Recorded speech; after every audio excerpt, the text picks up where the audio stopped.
So இப்போ வந்து இன்னைக்கான சம்மு வந்து தனிவெட்டிக்கான சம்மு தான் நம்ம பார்க்க போகிறோம். கணிதத்தில் தனிவெட்டிக்கான கேள்விகளை நம்ம இன்றைய காணொளியில் பார்க்க போகிறோம்.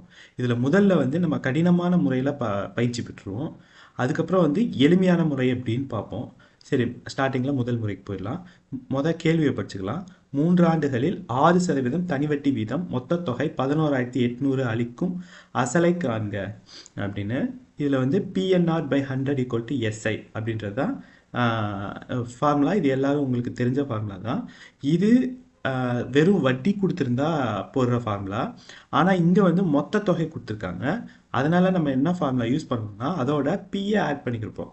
B plus PNR by P plus PNR by 100 equal to A அப்படின்னு போடுவோம். ஏன்றது மொத்த தொகை. அதில் பிஏ காமனாக எடுத்துக்கிட்டோன்னா ப்ராக்கெட்டில் 1 plus NR divide by 100 equal to A அப்படின்னு வந்துடும். இப்போது நம்ம பீன்றதை நம்ம கண்டுபிடிக்கணும். ஓகேங்களா? அதனால் பீன்றது கேள்விக்குறியில் போட்டோம். அதுக்கப்புறம் வந்து என் அப்படின்றது 3 ஆண்டுகள் இது இருக்குது. அதனால் ஆர் வந்து 6%. ஸோ ஆர் வந்து 6%. ஏ அப்படின்றது 11,800. அது வந்து நம்ம கொடுக்குற தொகை 11,800. அதனால் ஏ வந்து 11,800 போட்டோம். இப்போ இதை அப்படியே அப்ளை பண்ண போகிறோம். அப்ளை பண்ணிவிட்டு சால்வ் பண்ண ஆன்சர் வந்துடும். இப்போ நம்ம ஆல்ரெடி பி ப்ராக்கெட்டில் 1 plus R by 100 equal to ஏன்னு பார்த்தோம். இதில் பியை வந்து நம்ம கண்டுபிடிக்கிறதுனால பி அப்படியே வச்சுக்கிறோம். 1 ப்ளஸ் ஆருக்கு பதிலாக 3 வருடங்கள், அதனால் வந்து 3 ஆருக்கு பதிலாக போட்டுக்கிறோம். அதுக்கப்புறம் வந்து என் வந்து ஆர் வந்து 6%, அதாவது ரேட் ஆஃப் இன்ட்ரெஸ்ட் 6%, அதை எடுத்து அப்படியே போட்டுக்கிறோம். Divide by 100 equal to 11,800.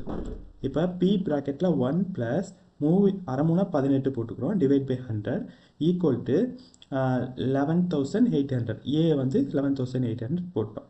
இப்போ பி ப்ராக்கெட்டுக்குள்ளே 118 எப்படி வந்துச்சுன்னா இதை வந்து குறுக்கு பெருக்கல் போட போகிறோம். குறுக்கு பெருக்கல் போடுறப்ப இங்கே 118 பை 100ன்னு வந்துடும். Equal to 11,800. பிஏ மட்டும் வச்சுக்கிட்டு அங்கே கொண்டு போகிறப்ப 11,800 டிவைட் பை 118 இன்ட்டு 100 வந்துடும். இதையும் கேன்சல் பண்ணோம்னா 10,000 தான் ஆன்சர் நம்மளுக்கு கிடைச்சிச்சு. இது வந்து சுற்றி போடுற மெத்தடு. ஷார்ட்கட் மெத்தடை நம்ம இப்போ பார்ப்போம் எப்படி.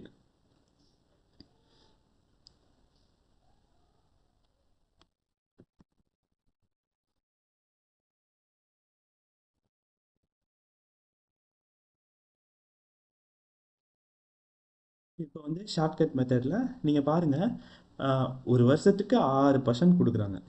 அப்போ 3 வருஷத்துக்கு எவ்வளோ பர்சன்ட் ஆயிருக்கும்? 18% ஆயிருக்கும்.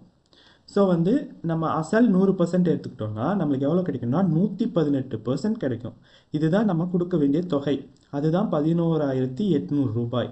ஓகேங்களா? நல்லா கவனிச்சுக்கோங்க. இது ஷார்ட்கட் மெத்தடு. அப்போ 118% தான் 16,800னா 1% எவ்வளவு அப்படின்னா 118ஆல் இங்கே டிவைட் பண்ணுறோம். டிவைட் பண்ணுறப்ப நம்மளுக்கு 100 மட்டும் கிடைக்கும். பாருங்கள், இது 1%ஆக மாறணும்னா டிவைட் பை 118. இங்கேயும் டிவைட் பை 118. ரெண்டையும் டிவைட் பண்ணுறப்ப 100 கிடைச்சிடும். இது 1%. இப்போ 100% கிடைக்கணும்னா என்ன பண்ணணும்னா இன்ட்டு 100ஆல் பண்ணுறப்ப 10,000 கிடைச்சிருது. 10,000 தான் நம்மளுக்கு ஆன்சர். ஈஸியான மெத்தடில் டப்புன்னு போட்டுடலாம். தொடர்பில் இருந்ததைக்காண்டி நன்றி. நம்ம அடுத்த கொஷின்ஸில் மீட் பண்ணலாம்.